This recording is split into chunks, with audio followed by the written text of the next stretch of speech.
Hello and good afternoon. It's now 2 o'clock Eastern Time, and this is the Association of Moving Image Archivists webinar. We'll begin in just a moment, but before we do so, I just want to ensure that everyone can, in fact, hear me loud and clear. So if you can take a look at your control panel in front of you, there should be the opportunity to raise your hand. There's a hand icon. And if you can click on that to ensure that you can, in fact, hear me before we actually dive into the content in store for you today. So I see a couple people. The control panel is right in front of you, and there's an icon with a little hand on it. You can just let us know that you hear us.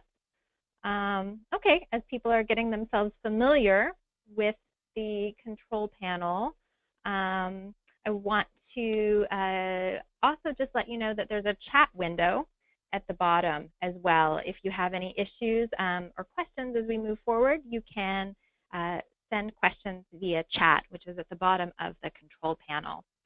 So today we have in store for you a wonderful session, and I want to thank Lauren Sorenson for being here with us today.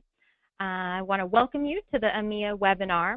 This is the second of 2 webinars that we have developed for you focused on small archives.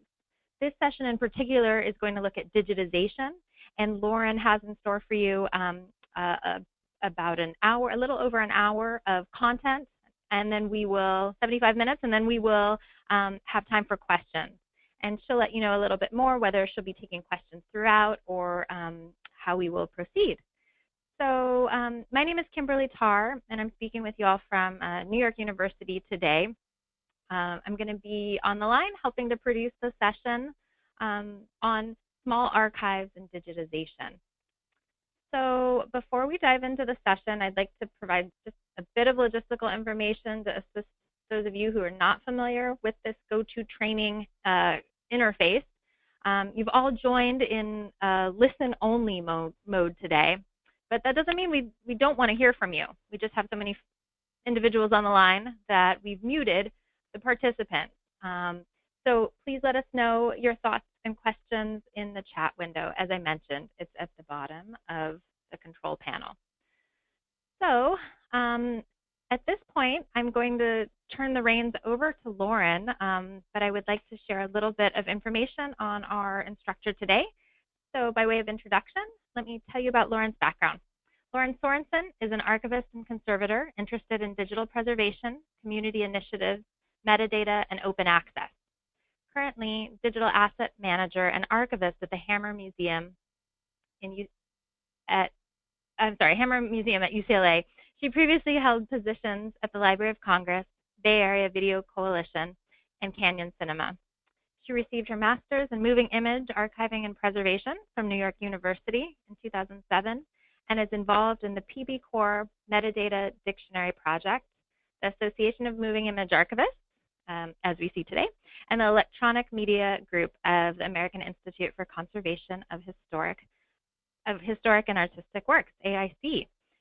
So, Lauren, welcome. Thank you, Kim. Thank you for that kind introduction. I'm really excited to be here and to be working with all of you. Like Kim said, please feel free to communicate over the chat window. I really would be interested in hearing what you have to say throughout the webinar. I might not be in a position to pause during the webinar, but I'm going to. We will definitely have time at the end for questions. And I'm sure there will certainly be questions coming up, and yeah, so I'm really excited to be working with you today. Let's see if I have control here. Yes. So first of all, I wanted to kind of go over who and thank the content developers for this webinar. Eddie Colleton, who is a graduate student at the NYU Moving Image Archiving and Preservation Program, Marie Lascu, who's an archivist at the Crowing Rooster Arts, Yvonne Ng, who is archivist at Witness, and myself. I also contributed to the content development and curriculum for this webinar series.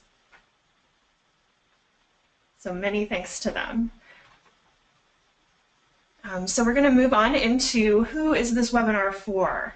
So we want to kind of set up kind of who the audience is, where we're going to go with this webinar, and kind of give you a sense for who the audience is, and hopefully that is you. So, and I kind of wanted to also shout out that best practices can be kind of a loaded phrase, and really what we want to do here today is kind of get a sense for what priorities you might want to think about, and questions that you would want to ask of your individual situation.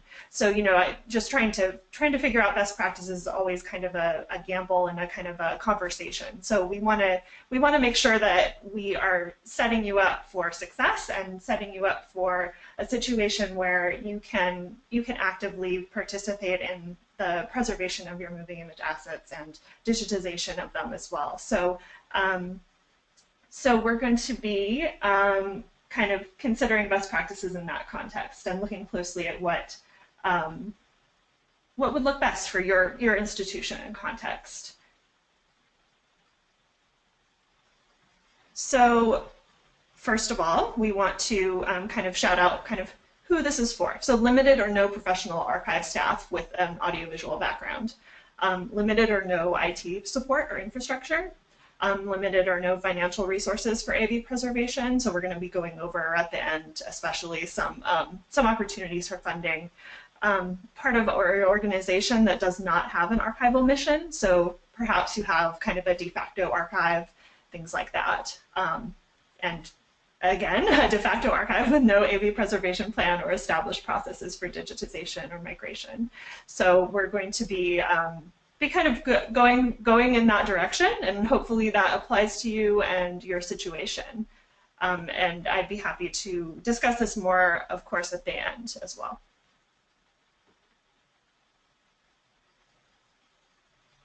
So what we'll cover today, because of the variances and context-specific nature of our work in archiving and preserving moving image media, we kept this talk to cover fairly broad topics and, like I said, questions and conversation topics, discussing in-house versus vendor digitization, a case study looking at different components and setting up an analog VHS digitization station, and a general discussion of digital access and preservation. There will be time for questions at the end, and like I said, you can feel free to use the chat window.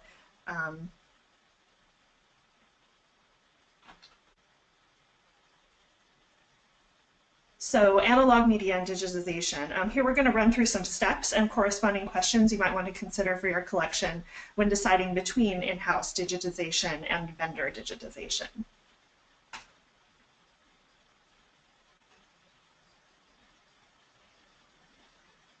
So to dive right in, you had some background in the last webinar in identifying formats and collection management. So now we're going to go into running through some different areas in looking at your collection and making decisions about digitization.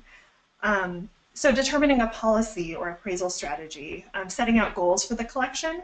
This could be an entire webinar in itself, but and was discussed a bit in the last webinar, but we always want to be appropriate in setting priorities and relating back to what you can determine to be at risk of your collection, basically related closely to carrier and content. This kind of a strategy could be part of your digital preservation policy, since magnetic media is a major risk for loss if not digitized. And we will discuss digital preservation later in the webinar. But setting out specific goals really at the start really kind of gives you a sense for where you can kind of go with the conversation within your institution and with a vendor as well. Along these same lines, developing appraisal guidelines, what to keep and how does that relate to the goals for your collection. It may be similar to other objects in your collection, such as personal papers, but additionally, there are kind of copy variations in AV. So there's kinds of questions about format generation. So maybe there's a VHS copy of a commercial cinema DVD that you might want for public library use, but you may not want for your specific archive to keep. But you might want to keep a record of that because it's a record of what the person whose personal papers you have was interested in, things like that. if you have duplicates, you might want a policy that's different from the one from your paper materials. For instance, digitizing, you might want to indicate in your policy, digitizing analog video might take precedent over scanning paper copies for access, or make it a policy to retain a master, a submaster, and camera original copies of your collection, especially if it includes kind of broadcast materials that were carefully labeled in that way. Since appraisal of this type will be tied to the actual objects, inspect your videotapes, noting labels. Labels will help you determine the content on the tape and help any vendor track your items, and tracking in-house as well. It could include recording speed or mode, things like that can be really helpful for those performing digitization. The size, this will mostly help with kind of the collection management side of things, and we spoke about that a bit in the previous webinar in this series, but it will also assist you in sending objects to a vendor, knowing the cost of weight for what kind of boxes you would want to purchase, things like that. Condition, any notes about inspecting the object? This is a good one for having a conversation between a vendor or in-house digitization, because you might feel comfortable assessing condition depending on your level of interaction with resources and colleagues out there who might have a more background in identifying what mold is, what sticky shed syndrome is, things like that. And you can see our resources document for more guidance on format identification and inspection.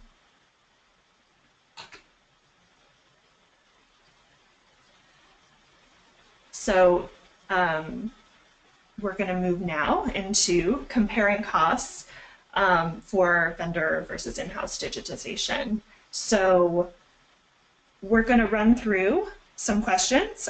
Staffing, this is a key in deciding whether or not to pursue in-house versus vendor digitization. How much time can your staff devote to digitization? Once you create the station for digitizing and select materials, will you need to hire a new position? What qualifications and background experience is required for your needs? Does your archive require only one format or many formats? Different formats will require different equipment, different staff expertise or training. Existing resources. So evaluate and assess the resources already available to you. Is there a line item for preservation in your budget? Perhaps there is for preservation that doesn't require digitization. So for magnetic media, digitization is really the only kind of conservation effort that you can do that really can improve the situation. So that's one thing to consider, is the more at-risk formats. Is there a preservation line item in your budget? Can you alert donors to the idea that their materials will deteriorate after, say, 10 to 15 years for instance, magnetic media, or perhaps ask for funds from them? Do any of your existing funders know the risks for materials such as magnetic media, or have an interest in seeing your collection put online? So equipment and in-house expertise. Related to the two items above, you'll want to consider existing equipment you might have, corresponding expertise, particularly if you work at an organization that has a history of doing production work as well. Knowledge of equipment, operation, and health. In the past, when acquiring playback machines or videotape decks from auction sites such as eBay for in-house digitization, in my experience, we have hired out some time from a video engineer to evaluate the deck for health and possible reconditioning of the deck. So that would be another, say, line item in your budget. Or otherwise ensure that the seller had a background in this area. So we would have kind of an active conversation when we were determining the equipment, the operation, the health of that equipment, and because it's so important for getting a high quality transfer in the case of in-house digitization. Ability to procure and manage grants and funding. If you go with the option to vend out solutions, you'll have to come up with a funding strategy. And for both situations, really, you will have to come up with some sort of funding strategy. Consider how your institution works regarding budgeting, and consider reaching out to vendors in advance. Say we're going to be discussing an RFP, but you could also consider more basic RFQ to begin the process, where you kind of get more of a sense of a broad overview of costs and maybe per hour for digitization, that kind of thing. Based on your format and the list that you created before of condition and the list of different formats that you have in your collection that you've prioritized based on your appraisal policy and digital preservation policy. So consensus among stakeholders, this is a big one. Getting buy-in from your organization for either strategy.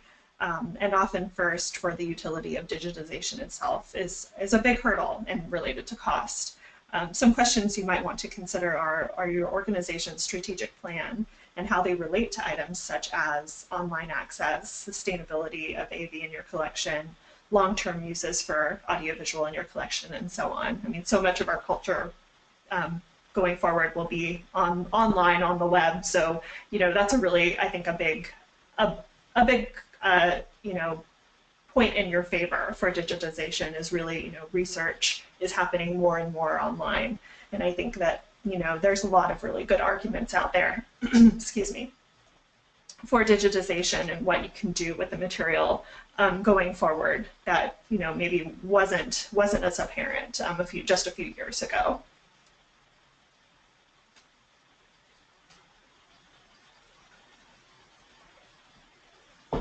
So other factors that you might want to consider here include whether it is better to potentially have an in-house digitization setup that might take a while to set up, to fundraise for, or sit on the shelf waiting for funding to digitize to a higher quality. So it's kind of a balance, right? So you have the lead time for getting that equipment set up, hiring a position, maybe training an intern, training someone who already works in a similar vein of preservation, that kind of thing, allocating time and resources, but also there's also that allocating time and resources for sending out of house and fundraising for that and getting buy-in for that.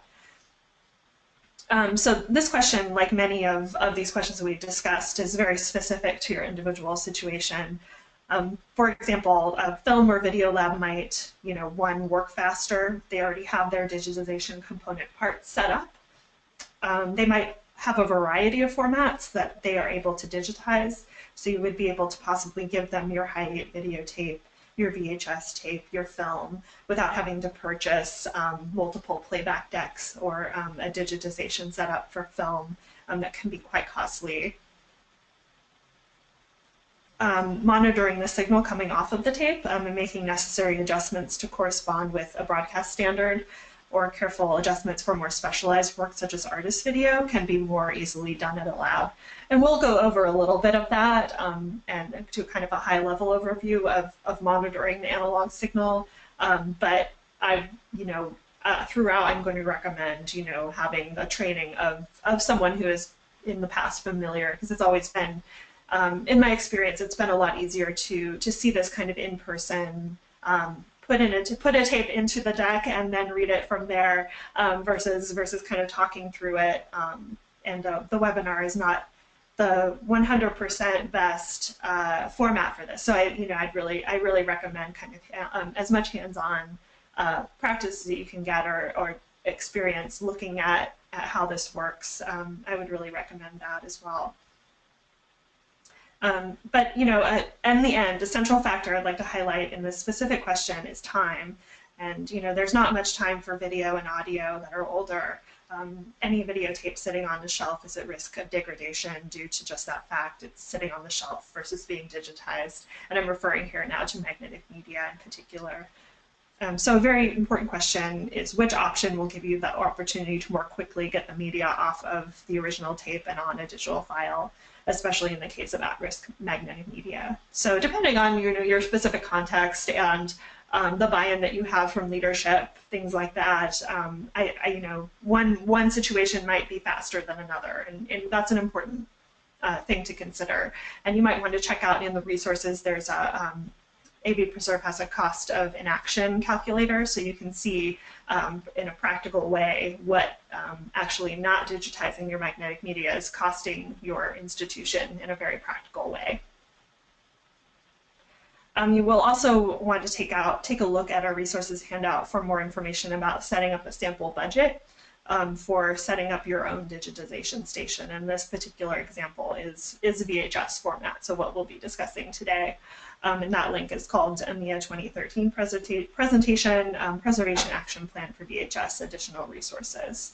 So that's another thing to take a look at that can kind of give you even more information when you're having this discussion within your institution.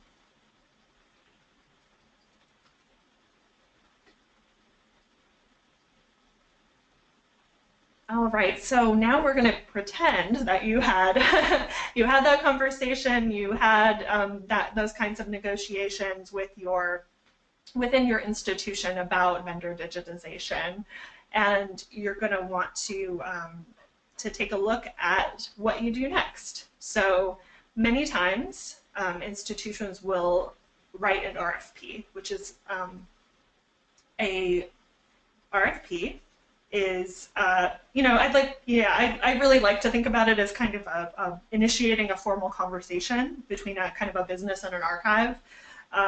You can provide your needs, and they provide their options based on their infrastructure, pricing, and capability. And like I said before, you can also provide, you can also work with them initially for getting an RFQ, which can kind of make it even more formal process. So it's a really, I think that's a really nice way to kind of initiate the discussion, because you kind of get a sense for their baseline, what they do, kind of RFQ per hour digitization costs, and any additional costs that might be present from there.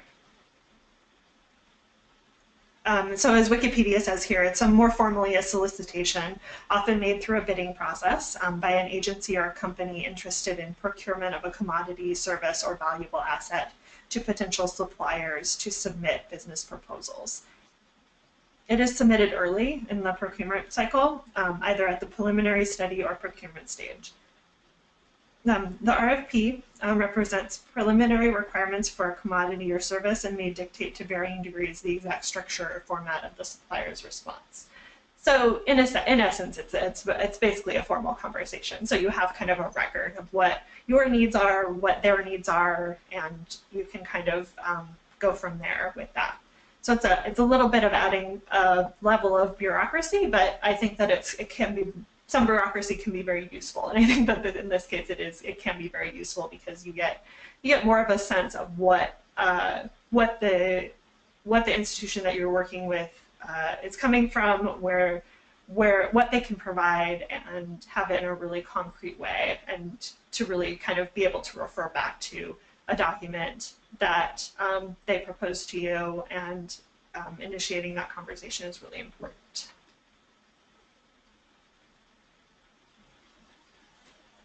So you're going to want to draft an RFP.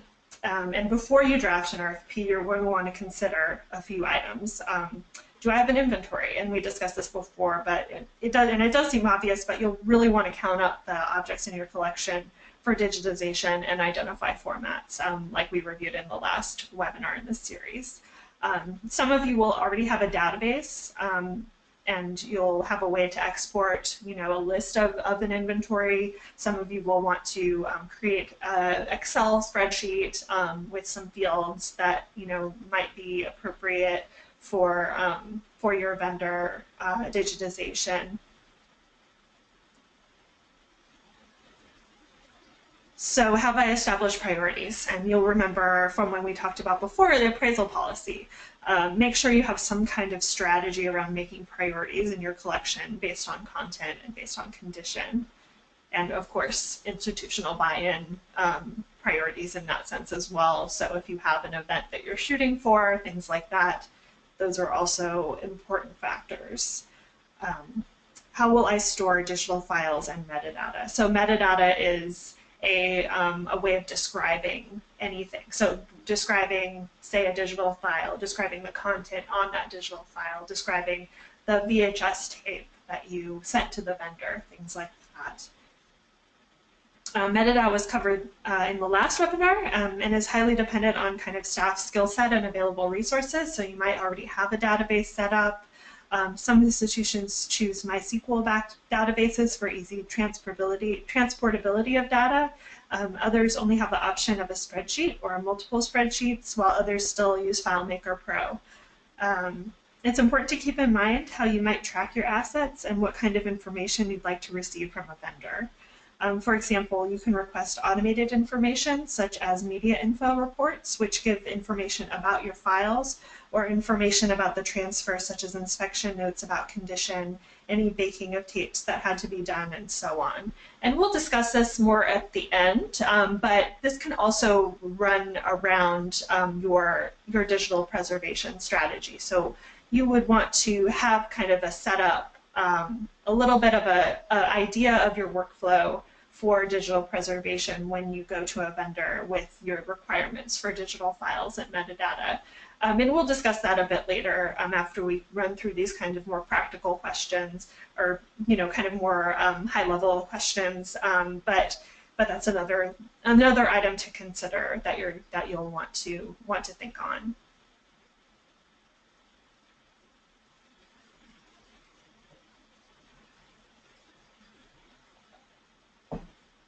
You'll also want to consider who the point person is for the RFP.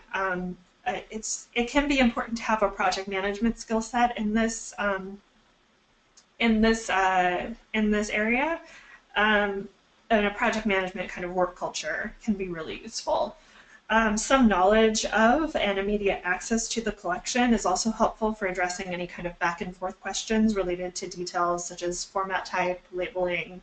Your vendor might want to ask you about condition or ask you about the storage situation in your archive. And having access to the collection, it can be very important, and sometimes there are policies around that. So you would want to make sure that that is taken care of before you send out an RFP, or include it in kind of a consideration before you send out an RFP.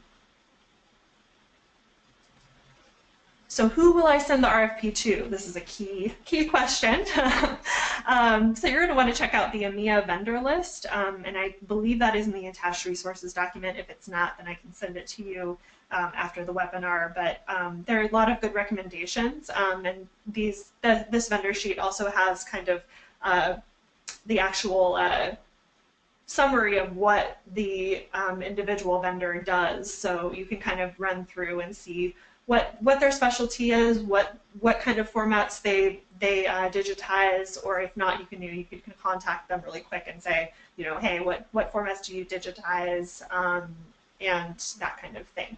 So you'll want to ping a few vendors. You'll want to send the RFP to digitization vendors kind of based on that format types offered, along with other requirements that you will want to make sure to consider, and we'll go over a couple of those in the next slide. So what are my delivery requirements? File formats is a tricky topic because it's such a new field. Digital preservation of video and film. Folks in our field are still getting a handle on standards in that vein.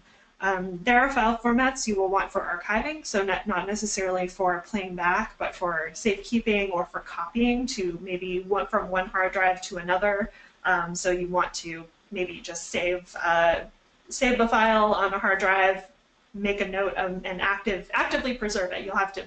Digital preservation is always going to be an active process, but you might want to have just a preservation file. You might want to work with that file in the sense of just copying it over to another format, storage media, and that storage media, once you get that file format off of that other storage media, you can transcode that, and that'll be the highest quality file. So you kind of, we'll go into this a little bit more later, but the idea is that you want to consider what you're going to be doing with the file and where you're going to store it, and that it is a complex conversation.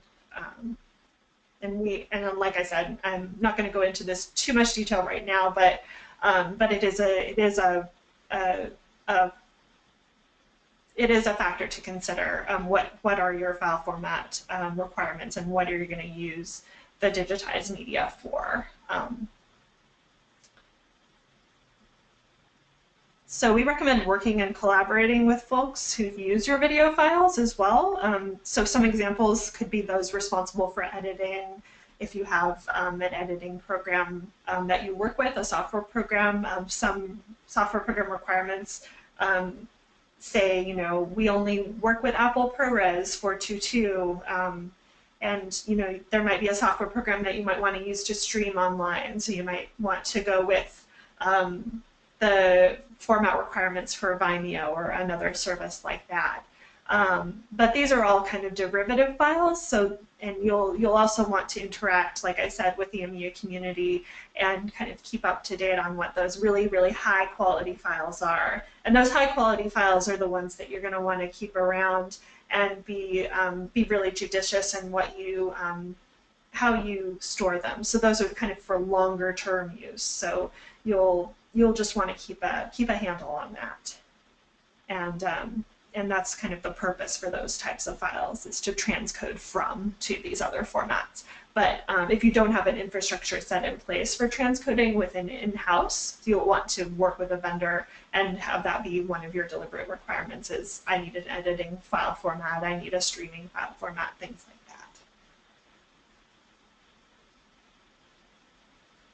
that. So we're going to run through an example RFP table of contents, and this was generously provided by the NYU Libraries. Thank you, Kim.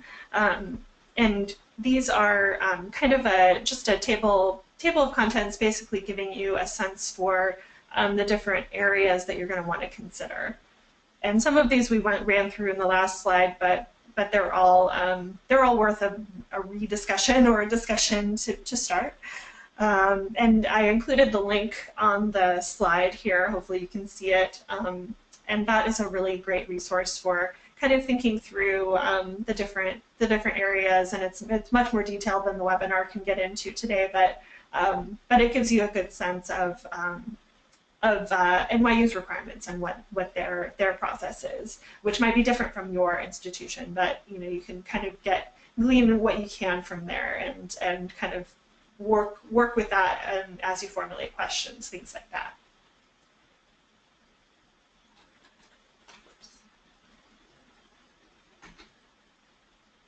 So project description.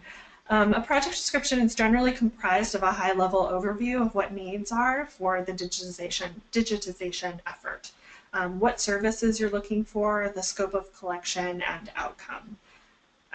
This is kind of what we've been kind of preparing for all along, with that appraisal policy, with you know, digital preservation policy, getting a sense for what is your project, what are you doing, and very high level. You want to digitize this media for preservation, for long-term use. You want to digitize it for an event that's coming up that relates to the history of your institution. You want to initiate a digitization program for all of your audiovisual media within your institution, things like that. I mean, you can also give some sort of sense of the content of the media, which can be helpful for those folks who are doing digitization at a vendor. You know, you can kind of say this is a broadcast format, and then they'll be able to glean from there. You know, okay, then that means that there's a master, there's a submaster. And in that case, so then they would have maybe a backup for if a digitization somehow failed, or if your media was too degraded at that point to run through a machine, then they can say, oh, well, we'll just ask them for the submaster and see if that works, things like that. So that kind of helps facilitate conversation if you kind of give them a sense for what the collection is in terms of content too. So technical requirements. So this is any digitization workflow you'd like to have explained to you more closely. So from that vendor perspective, any requirements for your video or film that include, like we were talking about before, an editing file, a preservation file, an access file. You may also consider only receiving a preservation file and copying that file to derive an access file from. So if you have someone in your institution who has that experience of working to transcode one file to a lower quality file for streaming or for editing or for another use, you can consider that as well. Right. Take a sip of water here.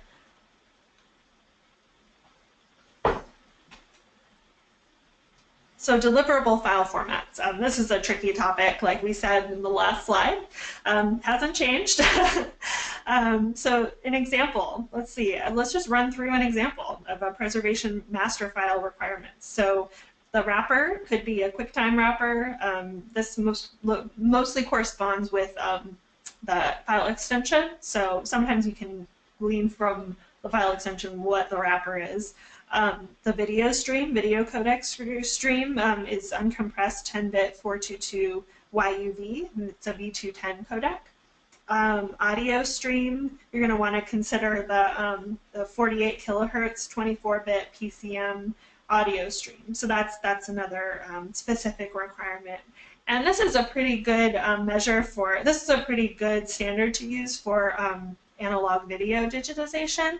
It's not, you know, maybe what you would do for other file formats. So that's another digital preservation policy or general policy that you'll want to consider, is that, you know, analog formats are generally broken up from film, analog video, analog audio, and then there's also born digital. So born digital, we often recommend to keep born digital, or you can have a policy too for normalization, which basically just means that you normalize it to a file format that has a similar quality or can retain all of the qualities of that born digital file within the kind of safety of a kind of preservation normalization process. And we'll maybe discuss that a little bit later as well. And you can always feel free to ask me questions after, because these are kind of complex topics and difficult to kind of relay over these airwaves. So hopefully it's clear, at least clear in what questions you'll need to ask after.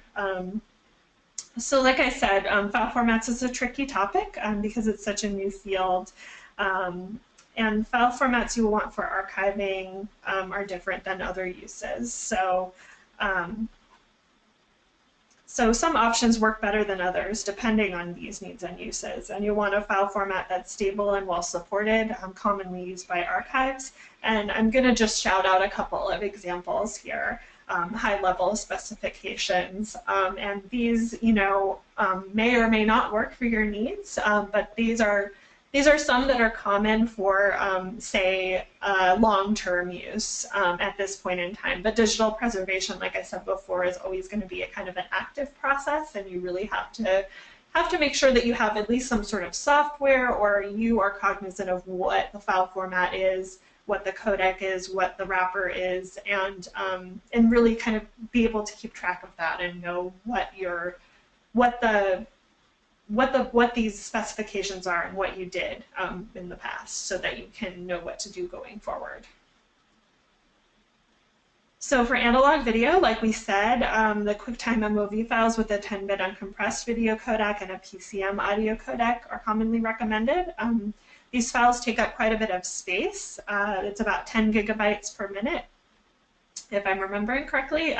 So depending on your comfort level and needs, you may ask your vendor to provide you with losslessly compressed files such as FFV1 or JPEG 2000. So I want to emphasize lossless compression. So you really want to make sure that your vendor can provide you with not lossy formats for your preservation or long-term use. You really want to be able to transcode from these files going forward, and you want to make sure that what you're transcoding from is not any kind of lossy format. So lossy format basically means that there are some file formats out there, such as I'm going to say MPEG-4 is one common lossy format, and those formats, if you transcode them to another file format, they're going to lose quality. So with losslessly compressed file formats, you transcode them and you don't lose any quality. So and depending on the settings and all sorts of different kind of contextual questions, but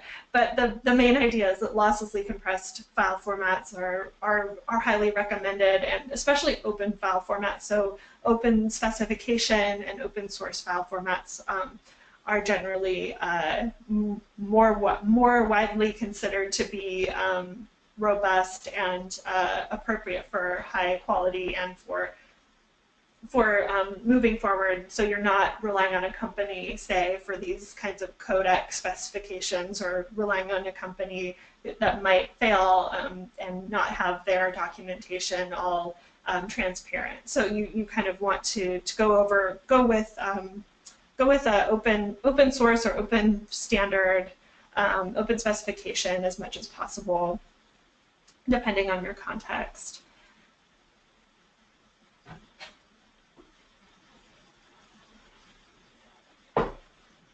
So for video that is already in a digital carrier, such as a mini DV, it's a tape that's actually just bits are written on it, you will want to consider asking the vendor to keep the characteristics of the file the same and transferring off of the unstable tape carrier, essentially copying the tape to a file.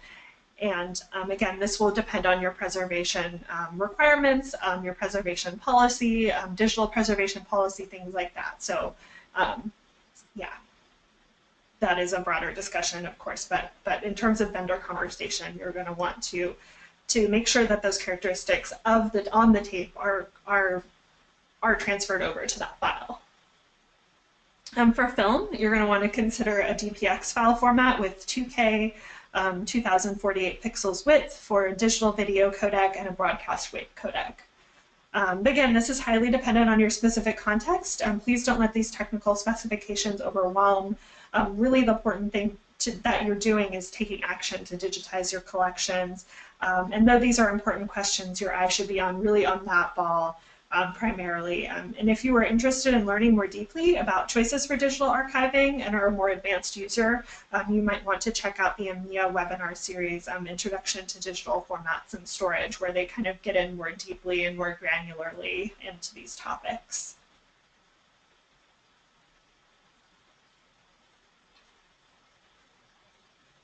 All right, metadata requirements.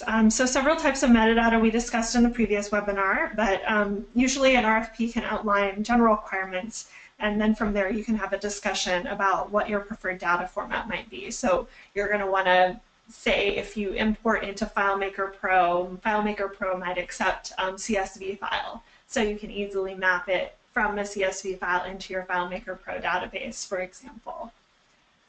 Vendor information. So you're going to want to list out information that your organization requires from the vendor.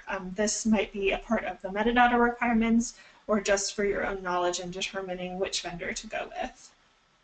Sometimes it can be useful to track what vendor was used for what digitization action or project you did in the past, so that you know that you can go back to them. And it's also useful vendor information to know if they retain a backup for some period of time. I used to work for a vendor who would retain copies for about a month. So that's kind of a question to ask your vendor as well, is how often do you, how long do you retain a backup, and can I do my quality control within that period of time before they delete their copy of the file. So quality assurance and quality control. It's important to know what kind of QA and QC the vendor reports on and if it meets your needs. Sometimes quality control reports can be imported into databases depending on what your requirements might be.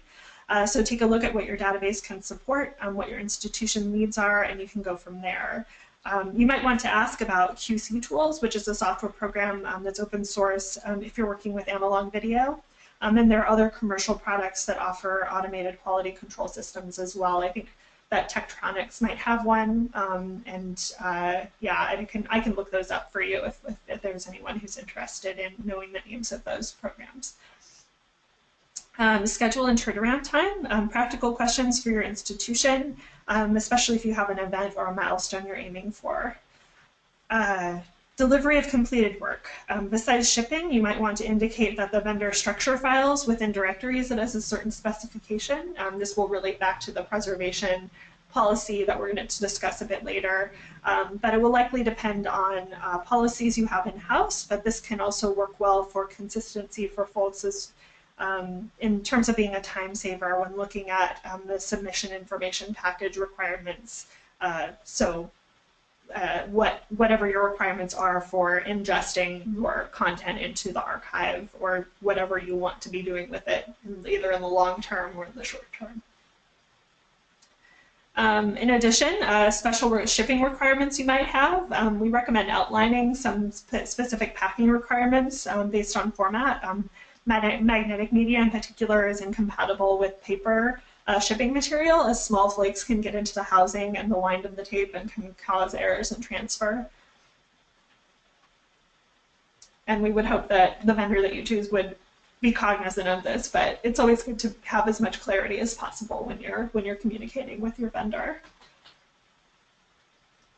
So you've sent your RFP to your vendor and you're looking to evaluate your RFPs. And this will obviously be, like we said before, a very kind of context-specific discussion within your individual institution and its priorities. But we wanted to kind of run through this. So it may seem obvious, but vendors are trying to make money and save money. So oftentimes their recommendation for file formats or workflow might be kind of colored by that. So even though a file using 10-bit uncompressed might take up a lot of storage space, it may be worthwhile for your organization. It might be something that you want to kind of push back on, depending on your policy and considerations like that. You're the expert in your institution's needs. The vendor might have advice for you to consider, but always remember going back, consulting your policy, consulting EMEA, staff, colleagues, and then going and taking your direction from there. File formats. So you're going to want to look at what they can provide, how transparent they are in the process. Really, you know, it's good to work with a vendor who's kind of open to discussion, who really wants the best for you and your collection, who's worked with archives in the past. I've always felt that that was a kind of a really good good gauge, is just, you know, going kind of with the EMEA community and seeing, you know, who you can talk to, really. Quality control practices, like we said, you know, does it meet our needs? Can we ourselves do quality control at the end of it as well, to kind of match the vendor's practice? Can we, you know, see what they've done? Can we evaluate it? Are they transparent about what their practices are? So simple, gauging communication and trust. I mean, I think this is often a really big part of the decision-making process. It often tells you a lot about how things will go with a vendor, is how you can communicate with them and if you can trust them. So another important factor to consider. All right. So we're going to move on in the fun topic of in-house digitization and do-it-yourself digitization.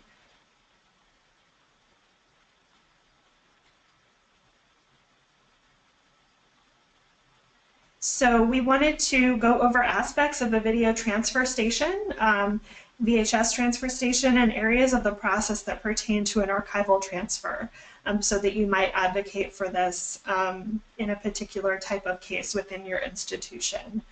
In this webinar, we will touch on some topics related to technical items. We recommend working closely with a video engineer if possible, or a consultant that has experience in setting up a station. Like I said in the beginning, kind of hands-on can really be the best situation here, but we really wanted to give you kind of a walkthrough of what the different components are, the people that you need to talk to, and kind of other resources. We say I think it can be helpful to kind of, you know, see what's there, see plainly what you need, and kind of where you can go from there. And, you know, contacting consultants or video preservation, video engineers, They're in the additional resources in the EMEA 2013 presentation, Preservation Action Plan.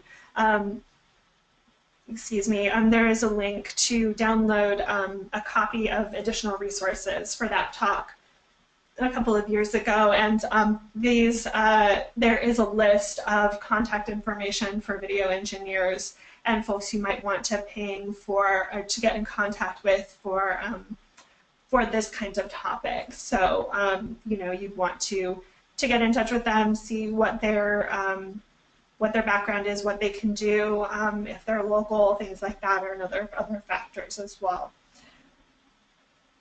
So, case example for setting up a digitization station.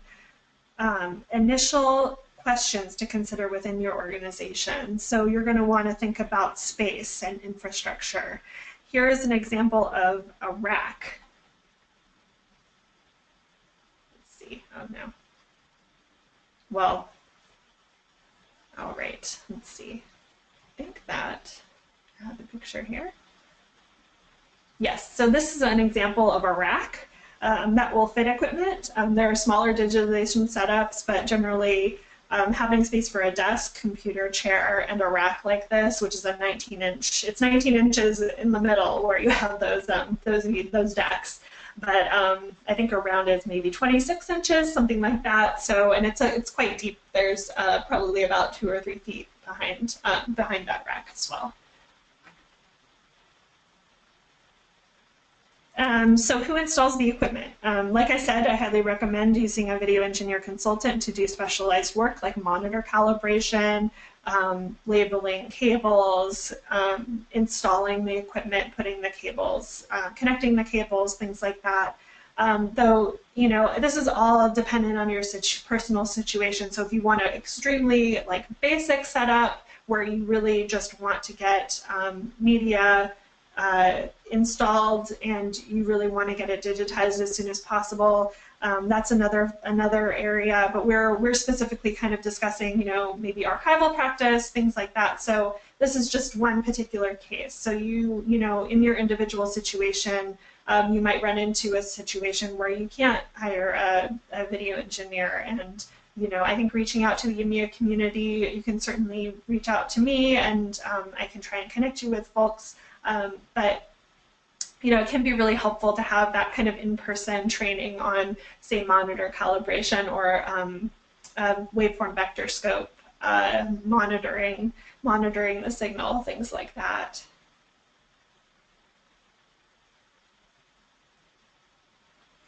So, like I said, we recommend a video engineer consultant, though we will make an attempt. This kind of work isn't easily transmittable over the airways of a webinar.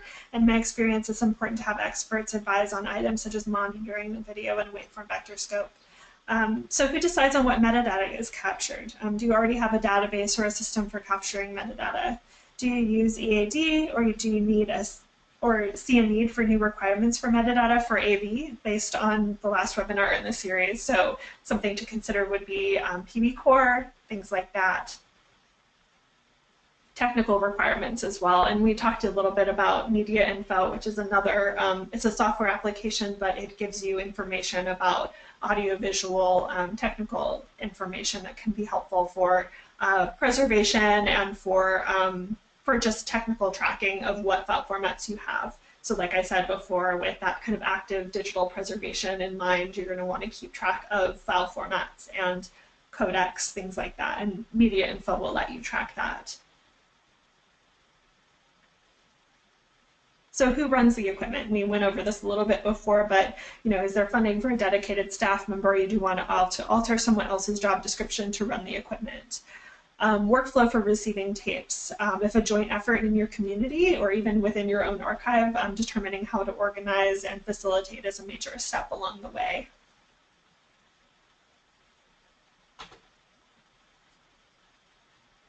All right, well, our friends at the X4 Collective in New York gave us this great image we talked about before, but they're a group that works regularly with artists and community members to digitize at-risk video for artists for a small fee.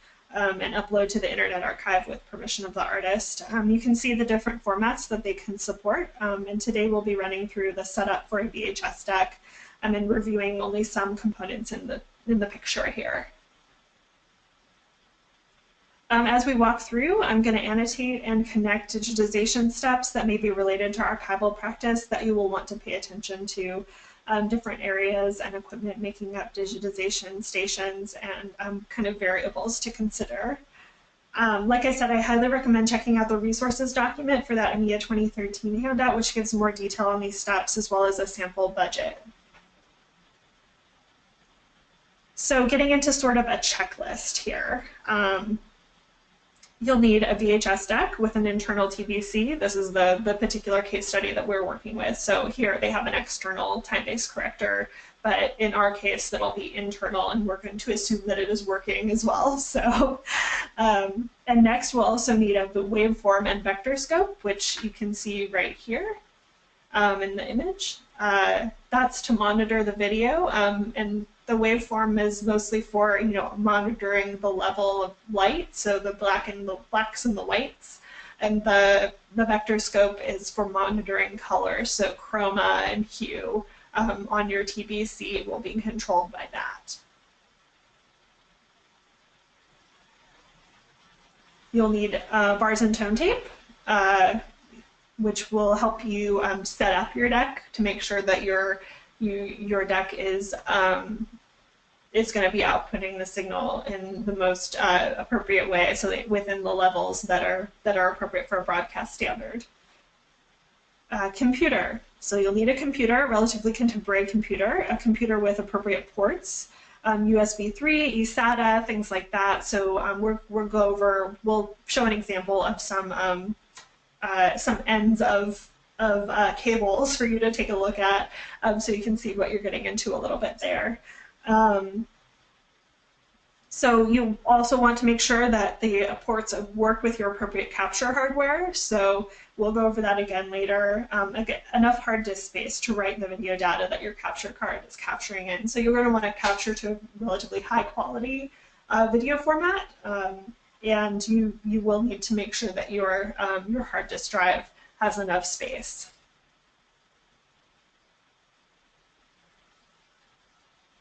So we oftentimes the capture card and the analog to digital converter are the same. Sometimes they're not. In this picture, they're not. So the A to D converter is up here, the AJA A to D converter. I have used in the past DeckLink Studio 2, which is a Blackmagic capture card, which includes analog to digital conversion. So that's another factor. Capture software. You'll need to have some sort of capture software such as Final Cut Pro installed on your computer. And sometimes capture cards also come with out-of-the-box software that you can use. So Blackmagic has a pretty decent software for capture in their setup. So, and you'll also want to consider software that you will want to transform a format that is appropriate to your preservation strategy. So say you are considering digitizing a 10-bit uncompressed file format, but you want to change it over to FFV1 within an MKV wrapper. So you're going to want to make sure that you have software in order to be able to do that. So naming convention for files outputted. We're going to discuss this a bit later, but sometimes with the capture software, depending on what you're using, you'll want to put in a simple simple naming convention for your files so you can keep track of them. Desired settings. So it's important to pay attention to frame rate, resolution. This is all settings within your capture software. Frame rate, resolution, aspect ratio for SD and HD. You'll want to make sure that you have an NTSC or PAL, and then your output file format, whatever you require. All right, so we're going to get into the equipment. So here we have our beautiful videotape playback deck, and this is an example for VHS, and it's Sony SVO 5800. In the back, there are XLR audio outs, and there are BNC cables out for the video signal. So it plays back SVHS and VHS tapes. It has an SVHS out in the back as well. And that's kind of the example that we're going to go with today. This particular deck in this case study has an internal time-based corrector, like we said before. A time-based corrector will allow you to just hue, chroma on the color side and video and black on the other. So SVHS decks can be purchased on eBay and at times from local sellers. You will want to make sure that you have the deck checked out or run through sample tapes to be sure that it's working and it's not damaging your collection. The EMEA 2013 handout, like I said, will list any video engineers that we're aware of, and you might also want to check out the EMEA vendor list for other consulting agencies that might be able to help you. So here you can see, again, with the wonderful Expert Collective has generously let us use this image. You can see that there, once you open the top of that VHS deck, you're going to want to have in your workflow some sort of cleaning strategy, just because these tapes can be quite old and in dusty situations, and you never know what's going to get into your videotape heads, because oftentimes we get videotapes in archives and we don't know what happened to them in the past. So this can be kind of a fun exercise. You can open the top of the SVO 5800, and many archivists use isopropyl alcohol with a very high alcohol content to high proportion alcohol to water, and a lint-free cloth to clean the path of the videotape running through the machine. You're going to want to make sure that it dries, obviously, before you put in a videotape, and this helps guard against any dirt or dust, preventing a good transfer. Some folks will also use a small vacuum, which you can buy at computer stores. So it's very, very tiny kind of head, and you can vacuum up some of the dust and debris that might be accumulating in the top of the VHS deck.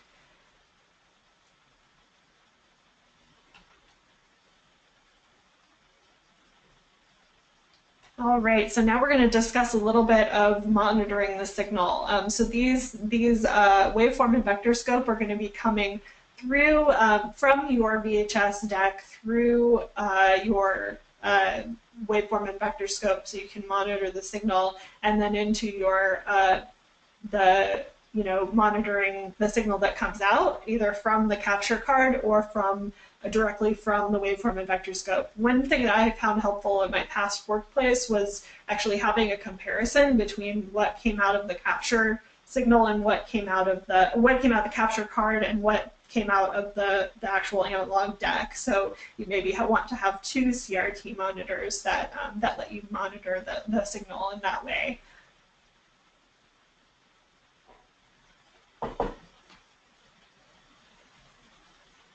So these tools allow you to measure first in the workflow a bars and tone tape to calibrate, and then view your signal as your tape is digitized.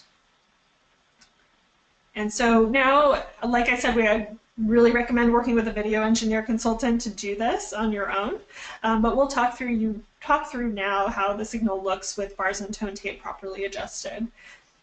So the waveform has a couple levels to look at that pertain to video and black adjustments on your TBC. So this is the waveform here. The white level adjusted with video setting on your TBC, the topmost should be ideally 100 IRE. So that's right here. That's 100. You can see over there, IRE is a unit of measurement. So you can see there, that's where it should be. And we have the bars and tone tape. So we're going from the correct starting point in this situation. And then there's a black level, which you want to be at 7.5 IRE, and that's that little tiny step right there in between these two steps. So it's like three tiny steps, and that's that middle one that you want to be able to hit the 7.5 IRE. And it's most commonly in waveforms that you find it's a dotted line you'll see. So yeah, most often you'll see this like kind of stepping stone, but if you don't see that, then you can look at the dotted line as well. So next is the vector scope, which is in the middle here. And that, like I said before, monitors the color, and it kind of, you can calibrate the color so that you know that what's coming out of your deck is appropriate to the bars and tone tape that you put in to properly adjust it. You will want to adjust levels until your waveform vector scope looks like this with your bars and tone tape. So the light points set in the center of labeled R, MG, BY, BY, G, and CY. So these are all indications of color. So I won't go through those in any detail, but just to say that you can see that's like kind of like a little square box here that you'll want to hit in the middle of that point, and you'll have it want it to be looking like this for NTSC signal. So you can see on the right is a calibratable monitor, CRT monitor. And we won't be going over monitor calibration today, but there are resources out there. And if you have questions about that, I can follow up later as well. But suffice to say, it's basically just a little bit of a process that you have to go through to make sure that you're getting the right, just like this, make sure that you're getting kind of the right color coming out of your, onto your monitor that you're viewing for monitor calibration, to make sure that what you're viewing is accurate and appropriate to your digitization. All right, I'm going to speed up a little bit because, let's see, we're getting short on time a bit, so I want to leave time for questions. But so finally, in order to do all this measuring of the signal as a baseline for digitization, you will need a bars and tone tape. So you may get a bars and tone tape from a video engineer who has a bars and tone generator available, or you could check with the digitization vendor who might be able to make one for you. And our community is pretty welcoming and pretty great. So, you can take a look at that vendor list and ask if there's a possibility of some folks creating a bars and tone tape for you. So I wanted to just shout out a bit for the uninterruptible power supply, just because it's a really great, useful thing, especially with fragile VHS tape and magnetic media. This will actually keep your machine going while, say, an outage happens, a power outage happens. And then this is a power conditioner, which can also be somewhat useful, so you can keep track of kind of like what the amperage is coming out of your outlet. So you can kind of see, basically, especially with magnetic media and video digitization, you're basically measuring a voltage signal. So when you digitize, so it's really, it can be really helpful to kind of keep track of this and make sure that there aren't, kind of inconsistent spikes that happen in that way in the power conditioner.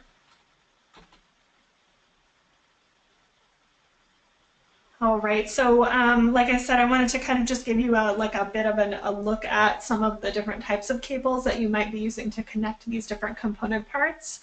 USB, this is one end of a USB, this is a FireWire.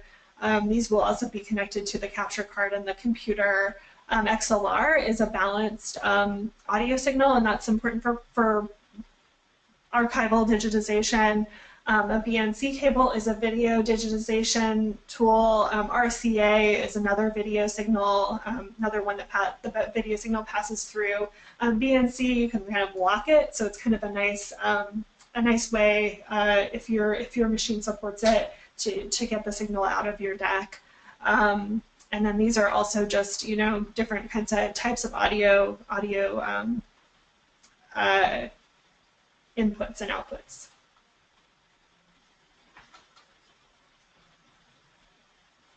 So I wanted to run through, this is something that our video engineer at a couple workplaces ago created for us when we set up our digitizing station. It can be kind of nice. I thought it was a good example of kind of how, how you can really track what you're kind of working with. So if you have to disconnect a cable, you want to move one deck from another deck to another space, or take it out for reconditioning, things like that, you'll know kind of what cable to go back to, kind of keep things organized. And it can be really good for documentation too, just, if you wanted to have someone come on to the digitization role who's new, you can give them this and kind of say, here is a map of kind of where the signal goes and where it's coming from. This is a very simple digitization setup. So I thought it was a kind of a nice view, and you can see where the signal comes from. This is the video signal, by the way, just the video signal, and the deck link refers to the capture card. And next we can look at a little bit at the audio signal as well. So this is a deck that has the capability for 4 channels of audio output. And you'll see, we looked a little bit at that audio XLR cable, and that's what those blue cables are. And then headphones for monitoring. It's a very simple monitoring setup.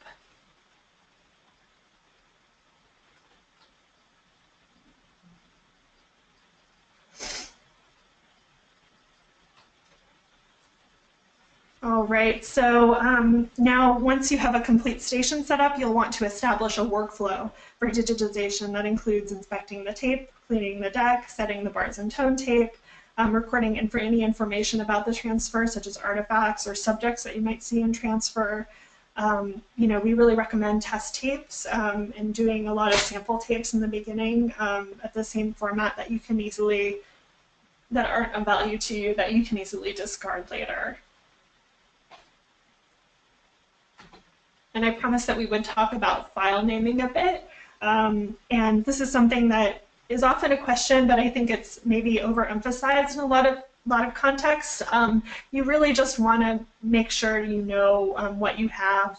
And file naming will also depend on the system that you use for digital preservation. So a lot of software programs, say like Archivist, things like that, they actually promote using file naming schemes that are generated by their program, and that metadata will be left somewhere else. So you'll capture the metadata in your database rather than in this file format. But if you have kind of not a digital preservation software or setup yet, it is a good practice to be somewhat descriptive and to track how you name your files. So, for example, this has the date in terms of the month and the year, because that was available to them, Winter NYC Part 1. And you might not know this information before you digitize, so you might want to have, say, a temporary file naming scheme for when you are doing digitization at the capture stage, when you're actually doing the capture in the software, and then maybe change it later once you know more about the subject or the parts of the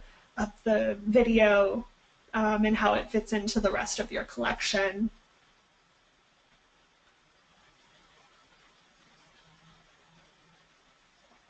And just going back to metadata again, and I know that we discussed this a bit in the last webinar, but I wanted to really emphasize information about the capture. You'll want to have a place to put the tape label, the numbering system, the description during the recording, people in your recording, location of recording, software used, recording device, things like that.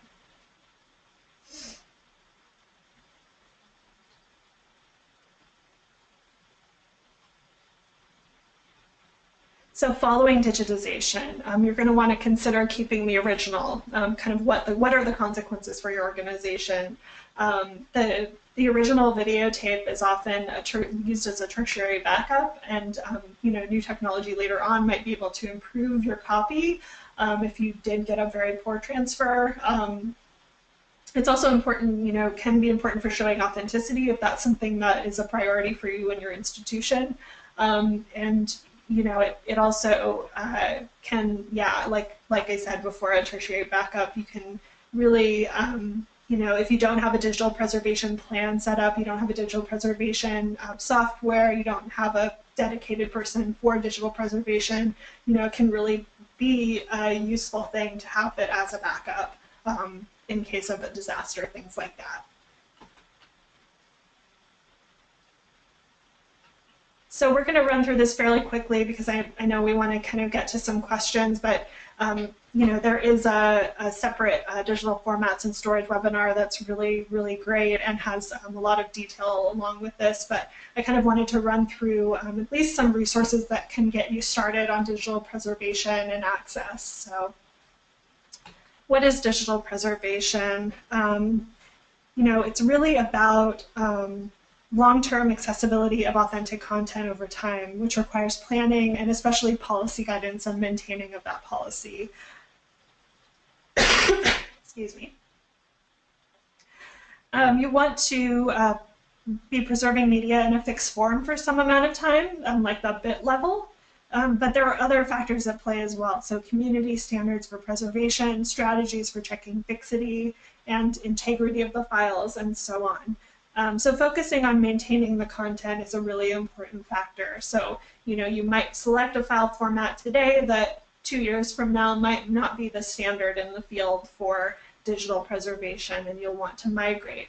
And a lot of people think that this is a big deal, kind of a big hassle, but the file formats don't, and in my experience in the last 5 years at least, it doesn't change all that much, the standards that we have in our field. And there are a lot of automated ways of doing this. So, you know, there are options for you. And really, you know, the important thing is to not be intimidated by digital preservation. It's just another type of preservation that we're all facing, and we're all facing it as a community. So, some questions you might want to ask as you develop a digital preservation strategy are, you know, how is digitization or born digital transfer to a safe storage medium a part of a whole system of preservation? So how do I keep that going and maintaining it? Is a metadata strategy meeting my needs? So do you have accurate description of how the file was created? What is the provenance of the object that you digitized? Things like that. What are the technical outputs? So do I have like a media info sidecar file that I can refer to, or media info in fields that are in my database that I can refer to in order to keep track of that file format and codec over time? So are my files stored in multiple locations? Locks, lots of copies, keep stuff safe. How will your org want to access the files, and will that fit in with our digital preservation function? So does the software that you're using for digital preservation, does it allow you to transcode to another file format that is useful for your team and your institutional priorities? So in the next couple of slides, we'll just review 2 common resources for assessing digital preservation systems and library and archives that might help you in establishing a policy. So we're going to wrap up with that.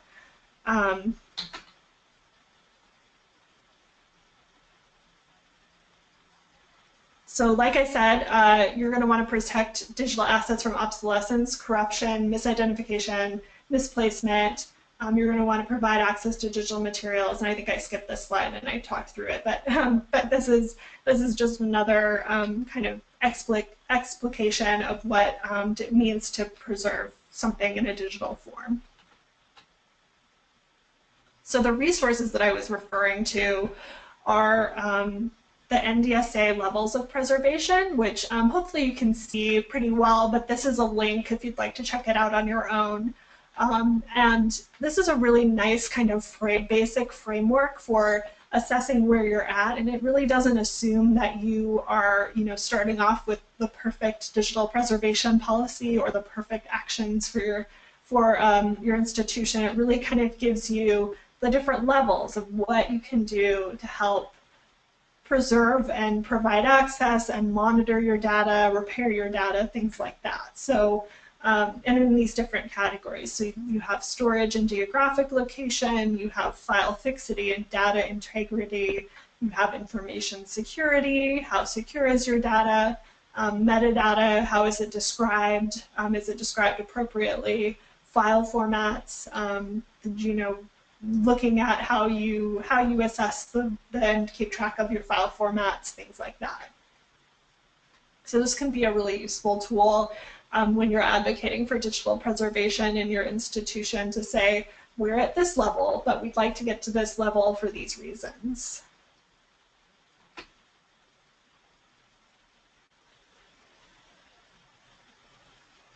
So the OAIS reference model is another resource, and we'll be just running through this very quickly, but it's, you know, it looks a lot more intimidating than it is. A lot of digital archives use it as a reference model rather than, it's a big magenta book. So it's basically a book that was created by NASA to really store their data, to keep it safe. But a lot of digital archives don't have the resources that the federal government might have or that NASA might have. So, you know, it's really used as a reference model, and it can be really useful in articulating what you mean by submission information package, archival information package, distribution information package. It gives you kind of a sense for defining what these things are so that you can kind of keep track of the different steps, because there are a lot of detailed steps, and you know, you want to know what those are for the future. That's kind of part of the preservation process for digital, is knowing what the policy is, what the background of the policy is, where you're going with it, kind of the line between the producer, the personal papers that you got from an artist, into the access to those personal papers on part of the artist, and the video that's in it. So you can see there's kind of an overarching preservation planning module, then there's administration, and these are all, like I said, a reference model. So you can put in, you know, your own descriptive information. You can put in what your steps for ingest are. You can put in what your what you mean by archival information package, what you mean by archival storage, and it's really just a useful way of planning and a useful way of documenting what you want to receive. For example, in the submission information package from a vendor, you want to receive metadata. What kind of metadata do you want to receive? What kind of file formats do you want to receive? Questions like that.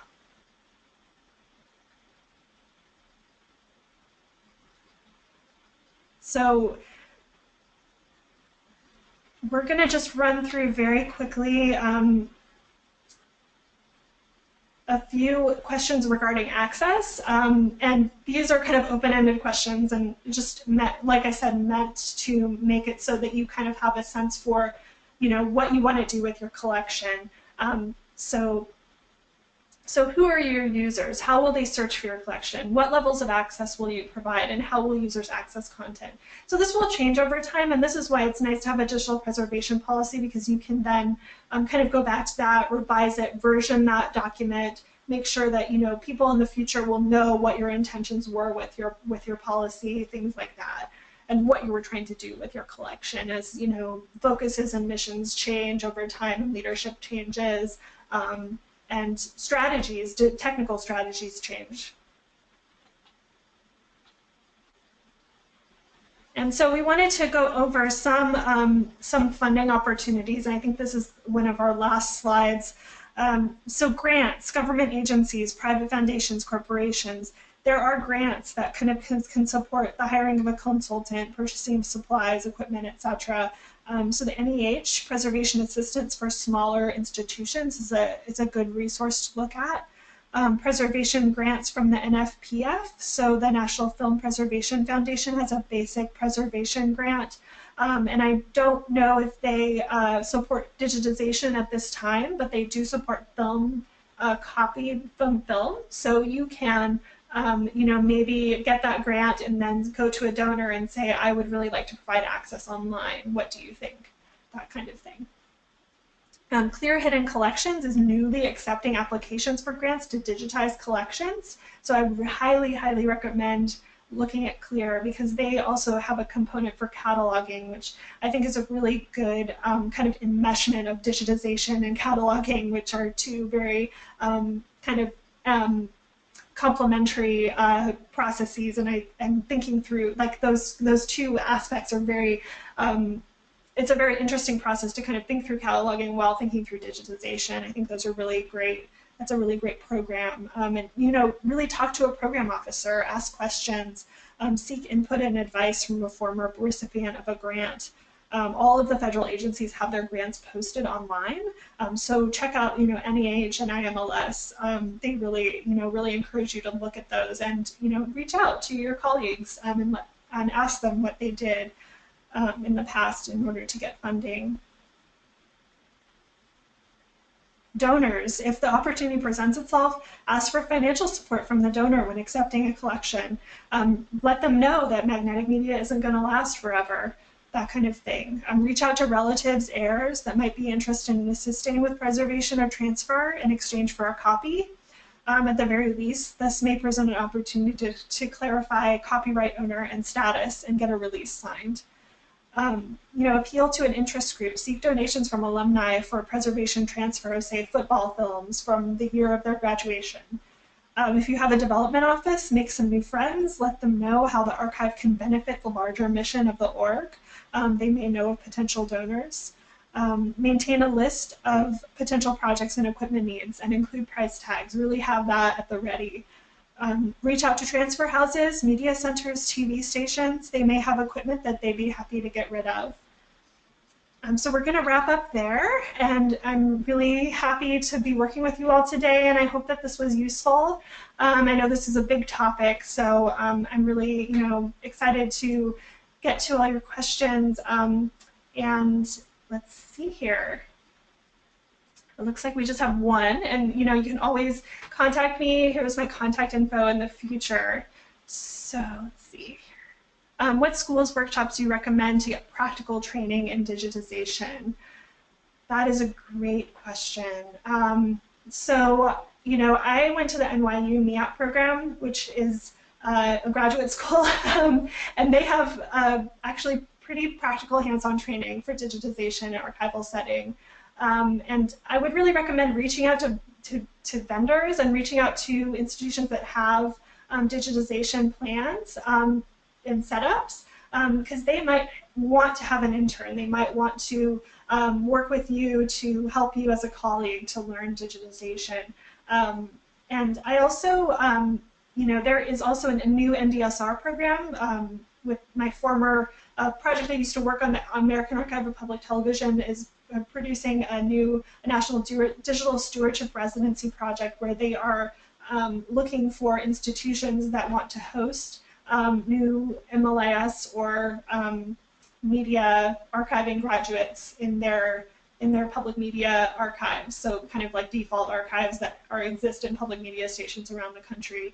And I think that there are 8, if I'm remembering correctly, 8 positions that will be available, and I think that that's coming up in the next 6 months to a year or something like that. So you might want to check that out as well. So it's American Archive of Public Broadcasting. I believe they have it on their blog. So that could be another way, another avenue to kind of get practical hands-on training. I'd say look for EMEA workshops. The EMEA conference every year is a great resource. Sometimes they have hands-on practical training, that kind of thing. Bay Area Video Coalition in San Francisco Bay Area has internships, things like that. And yeah, let's see here. Are there any other questions? I'm sorry I had to run through the last part of that so quickly, but if you have any questions, I'm totally available going forward as well. So. Thank you so much, Lauren. That was a really substantive 90 minutes. You packed a lot of really wonderful information into the session. We'll give folks a couple more minutes in case questions are still percolating and they're typing in the chat box. But as we're waiting, one question for you that came to mind in terms of you had mentioned a couple times working with video engineers. And smaller archives with less experience working with audiovisual materials, how might they consider reaching out to a video engineer to assist them either with the setup of an in-house program or kind of thinking through what that might entail? Do you have any suggestions? Yeah, that's a great question. I think that it is a big communication question. So, I would really reach out to them in terms of if you have a colleague who works at a moving image archive who might have a connection to someone, maybe have a conversation with them. That could be an option. I'm trying to think. Yeah, there's all sorts of approaches that you can take, and you really don't know once you once you start talking with the individual, what they're kind of open to. You Mm-hmm. know, even talking with like a consultant that kind of maybe does broader work than just a video engineer. So maybe like a video conservator, maybe someone like a consulting agency that works with a variety of kind of archive, has an archive background, might be good. And you know, I think keeping within the EMEA community can be really helpful because then they kind of know where you're coming from in terms of video engineer, uh, you know, kind of approaches, things like that. But yeah, that's a great question. It can be a difficult conversation. It can be challenging, but you know, I think having your questions at the ready, knowing kind of what your goals are, what your institutional investment in can be really a big help too. So. Great. Yeah, that's a really good point. The Association of Moving Image Archivists conference will be held in November this year in Portland, Oregon. So if you're newer to the film, video, audio, archiving, and preservation realm, it's a great event to connect with people in person as well and make additional contacts at that point. So I think it's actually 3:30 Eastern Time, so it's 11:30 for you, Lauren. So I'm gonna wrap up here. I think if anyone has additional questions, I'll go back, Lauren's email address, and you can reach out to her. I know it was a lot of information, so questions may arise in the days to come. Additionally, this session has been recorded, and you will, subsequent to today's webinar, be getting an email from the EMEA office with a link to be able to access the recording. So the recording will be available, and additionally, I mentioned it in the chat window, but I'll just add as well that there's a materials tab. It looks like either a piece of paper or it says materials here in the control panel. And it's within that materials tab that you can access the presentation as well as the supplemental resources information that Lauren and the rest of the content developers culled together for you. So keep an eye out for the link. We do have a couple additional upcoming EMEA webinars. We will host one tomorrow, which is under kind of the digital topics realm, and we're going to be focusing somewhat similarly on digitization, but it's going to be a little bit more in-depth for institutions that are already engaged actively in analog to digital video. But there will be some similar content kind of diving in a little bit deeper. So that will be tomorrow, and then for those of you with film in your collections and you're interested in considering how to make those films accessible, we're going to have 2 sessions on scanning and digitization, talking about the variety of file formats and considerations for embarking on film scanning work. And those sessions will be held next week, next Tuesday and Thursday. All of the information is on the EMEA website. And at this point, I want to thank Lauren so much for this wonderful session today. Thanks, Lauren. Hi, you're welcome. And yeah, it was wonderful to have you. And we will officially close the webinar now. If you have subsequent questions, please feel free to email Lauren or the EMEA office. Thanks to everyone for participating. Okay, take care. I will sign off now officially. Bye-bye. Bye.